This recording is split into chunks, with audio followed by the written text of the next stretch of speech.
do you have some other plan? In my computer, that's all. Oh, it'd be great if you can do that right in here.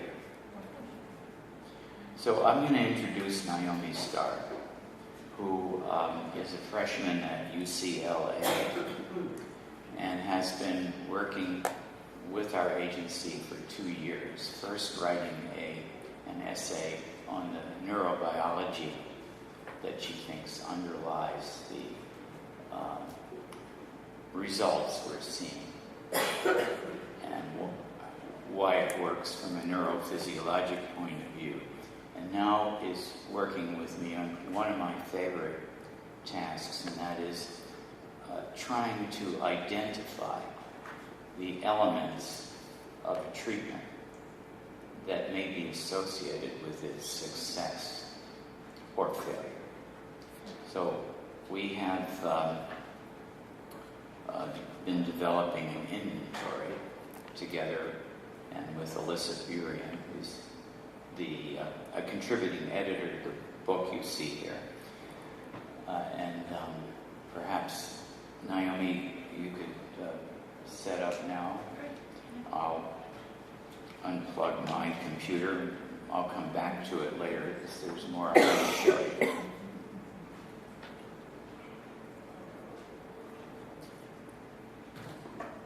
You don't need the sound. Oh, okay. All right, fine. You all right. Both you can.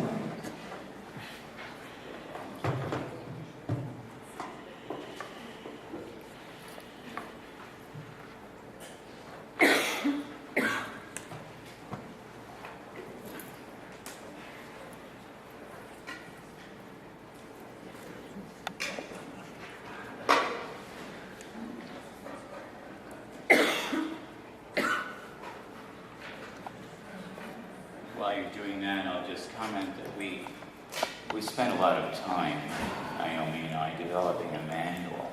So if you want to try this experiment yourself on some videotapes you have of treatments, you can do that because we tried to make it theory-free to a large extent so that it's observationally based and replicable, we think.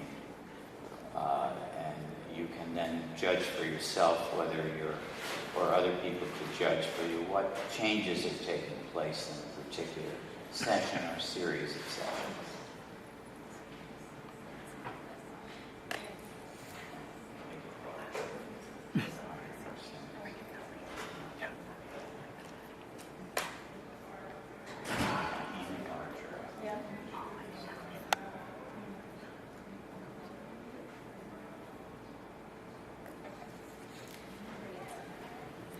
Thank you so much.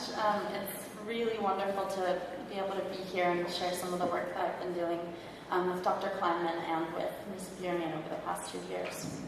So Dr. Kliman mentioned some of this, but before high school, I had the opportunity to visit a Cornerstone therapeutic after-school program in Piedmont, California, and to see Dr. Kliman and Dr. Linda Hirschfeld at work. And I was really struck by how the children in the program responded so deeply in this really unique way of working. The experience planted a seed of interest for me in related areas. And in my junior year of high school, I wrote a research paper on Asperger's syndrome for my neuroscience course, in which I cited some of Dr. Kliman's work on reflective network therapy. And in class, while learning about the cognitive neuroscience of visual object recognition, I remembered a young girl from my experience at Cornerstone who never wanted to eat snacks in the shape of something recognizable, so like princess gummies or like animal crackers. And the distinction between the animate and the inanimate world for her seemed to be blurred or flattened. And it seemed that eating a symbolic representation potentially felt like a breach of the emotional connections that she was beginning to develop with the external world.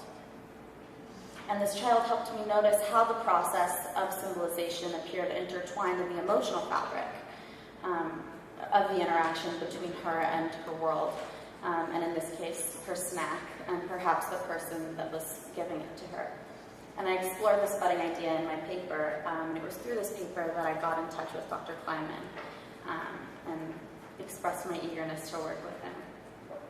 And when we met, Dr. Kliman shared the tape that we just watched with me, and we decided to develop a way to systematically describe the behaviors of the Cornerstone children in a way that could be visible to the naive observer, i.e. me. So we developed a behavioral inventory here that illuminates how the Cornerstone interventions promote the emotional transformation and blossoming of the type that you witnessed in the video.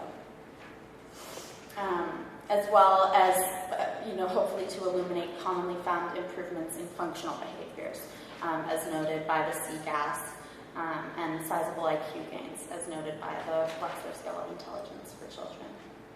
So this child, whom we call Oscar, in particular, saw an IQ rise of 2 standard deviations, so 31 points.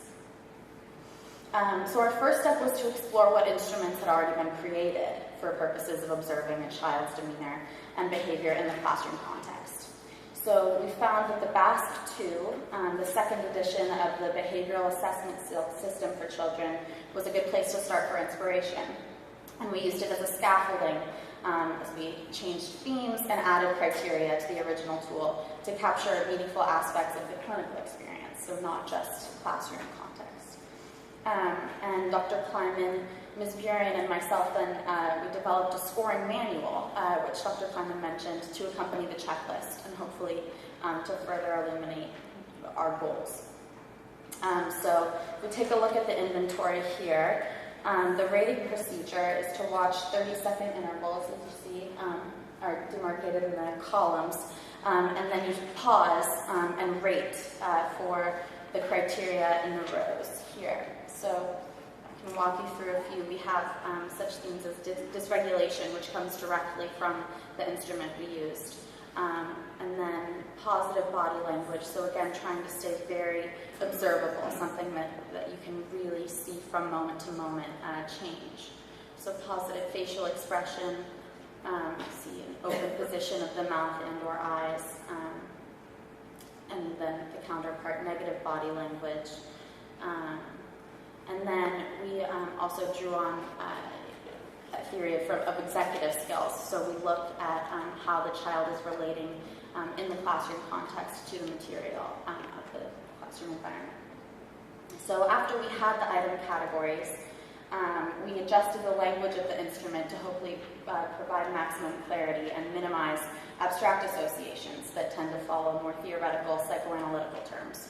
So for example, as we explored psychosexual themes, we were a little worried about that seeming really abstract. So when in reality what we were realizing was something really concrete. We watched the child build taller structures, and this captures what might be called, phallic psychosexual level, when really it's something that is very observable. So you can see in observations related to thematic content, we've stripped down these ideas to their descriptors so that they're really something tangible and something that you can track. And what our ratings revealed were trends in behavior that seemed to be either interrupted or promoted by the therapist's interpretation. And as we became more familiar with the videotapes and the process of rating, we began to notice distinct patterns in relation to the therapist's intervention. And so we found that Judith Kestenberg's approach of looking at the child like a dance was really quite relevant. And we developed a way to use dance notation, such as open versus closed, to mark transition in the child's relationship to his or her surround. And so, in other words, we began to appreciate more what we were witnessing in terms of a dance or a conversation between the therapist and the child. And in that way, the behaviors that we were observing involved motility, rapidity, and openness in a new way for the child. So, for example, the theme object relation seemed to be associated with higher levels of motility and higher levels of psychosexual theme, or what we began calling psychosexual theme, seemed to go along with higher levels of cognitive and language function. And these covariants hinted that there was something really essential and fundamental that was driving the changes that we were seeing in behavior across the inventory. And we surmised that there may exist central factors that are discernible by the treatment process. So as we continued to rate, it seemed that the states that were expressed by the child over the course of the session seemed to parallel a condensed model of development. So for example, we were struck by the frequency of item number 4. I'll pull up Oscar's rating in particular. So item number 24 is open position of mouth and eyes. Sorry about this, 1 minute. Yeah. And you can see, actually, I'm going to zoom out for this.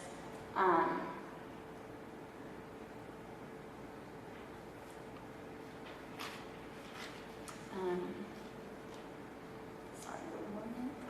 So you see across the time frame, it's very highly prevalent. And this really struck us as we compared the therapeutic process to nourishment.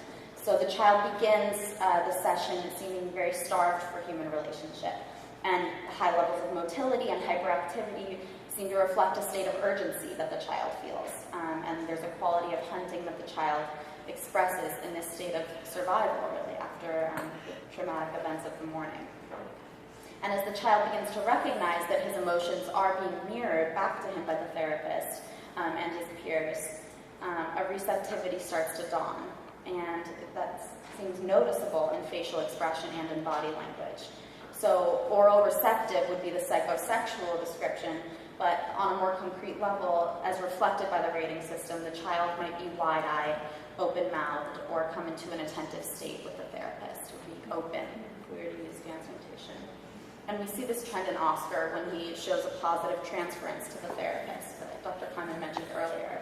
So I'll show a clip that we watched where we see him connect with Dr. Kliman and possibly be drawing parallels from family at home and to family in the Cornerstone program. So 1 minute.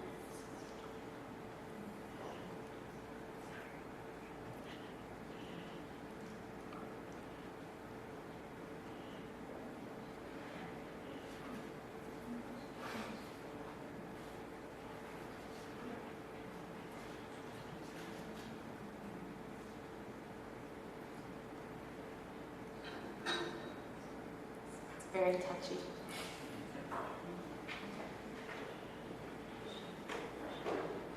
And then I'll come over and talk with you, okay? Now we're cleaning that up. Well, I've cleaned up the table and the legs now, Daniel.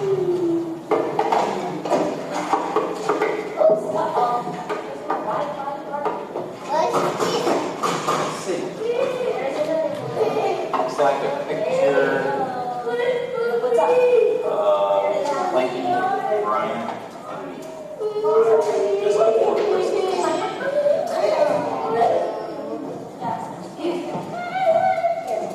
I'm glad you asked that. So this is the first instance where we see the child begin to interact with the therapist, and this moment seems to really mark a transition in the child's behavior. As we see before, he moves from somersaults and cartwheels to building shaky structures, which seems to be a transformation of raw behavior into something that's more symbolically complex. And finally, a child who hardly ever spoke before is able to call for his teacher and state plainly that he needs help. If we look at this clear expression of his emotional state in juxtaposition to the way that the child enters the contrast is really striking. I'll bring you back to the very beginning as he enters in more dramatic play, seems to express the way he's feeling.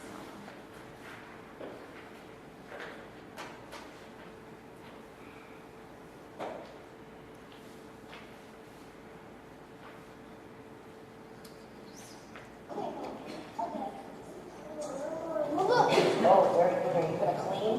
No, I'll wait. That's good.